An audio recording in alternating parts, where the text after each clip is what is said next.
Out in the southwest part of Utah is a spot that stands as a reminder of one of the darker times in American history. The Topaz War Relocation Camp was one of 10 American concentration camps that forcibly relocated and housed people of Japanese descent during World War II. Now, after the Japanese attack on Pearl Harbor and America entering the war in 1941, President Franklin Roosevelt signed an executive order that rounded up those with Japanese ancestry and relocated them to internment camps where they were forced to live until 1946.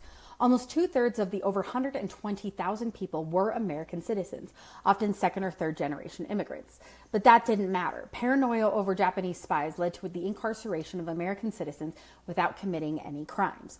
Now, the Topaz camp in Utah had around 9,000 detainees, most of whom were from California. They lived in uninsulated barracks within a 1 square mile that was surrounded by fences and barbed wire. There were also communal buildings such as bathrooms, recreation halls, mess halls, and schools.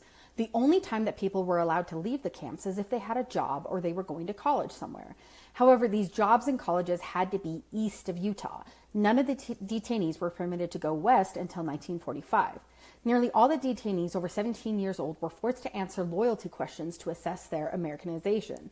Men were asked if they would enlist in the armed forces and if they would swear allegiance to America, renouncing their loyalty to the Emperor of Japan.